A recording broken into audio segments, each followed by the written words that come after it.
আসন্ন জাতীয় সংসদ নির্বাচনে চট্টগ্রাম ৯ সংসদীয় আসনের ভোটারদের ধানের শীষ প্রতীকে ভোট প্রদানে উৎসাহিত করা এবং বিএনপি ঘোষিত রাষ্ট্র কাঠামো মেরামতের ৩১ দফা বাস্তবায়নের লক্ষ্যে গণসংযোগ ও লিফলেট বিতরণ অনুষ্ঠিত হয়েছে। সোমবার বিকেলে নগরীর ২৩ নম্বর উত্তর পাঠানটুলি ওয়ার্ডের বাইতুস শরফ জামে মসজিদের সামনে বিএনপির গণসংযোগ ও লিফলেট বিতরণকালে প্রধান অতিথির বক্তব্যে আবুল হাশেম বক্কর জানান, বিএনপির ৩১ দফা কর্মসূচি হল একটি বৈষম্যহীন নতুন বাংলাদেশ গড়ার অঙ্গীকার। গণসংযোগ ও লিফলেট বিতরণ কার্যক্রম নগরীর বাইতুস শরফ থেকে শুরু করে দেওয়ানহাট শেখ মুজিব রোড চৌমুহনী হয়ে কদমতলী মোড়ে এসে শেষ হয়। কর্মসূচিতে মহানগর ও ওয়ার্ড বিএনপির বিভিন্ন পর্যায়ের নেতারা উপস্থিত ছিলেন।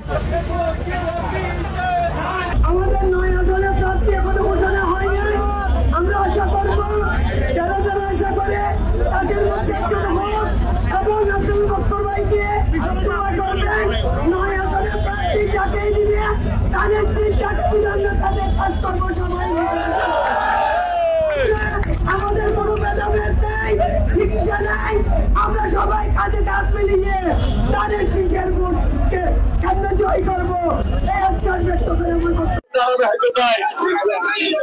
16 জুলাই আগস্ট সৃষ্টি হয়েছে। এই জুলাই আগস্টে বাংলাদেশের সকল মানুষ, ছাত্র জনতা, নারী পুরুষ, আবাল বৃদ্ধ বনিতা রাজপথে নেমে এসেছে। বিএনপি সহ সকল রাজনৈতিক দল।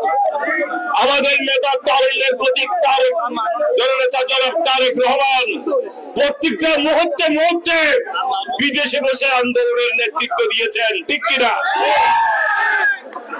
আজকে জুলাই আগস্টের পর আমরা মনে করেছিলাম দেশে একটি সুষ্ঠু নির্বাচন হবে, একটি অংশগ্রহণমূলক নির্বাচন হবে, যে নির্বাচনে বাংলাদেশের সকল মানুষ, সকল দল অংশগ্রহণ করবে।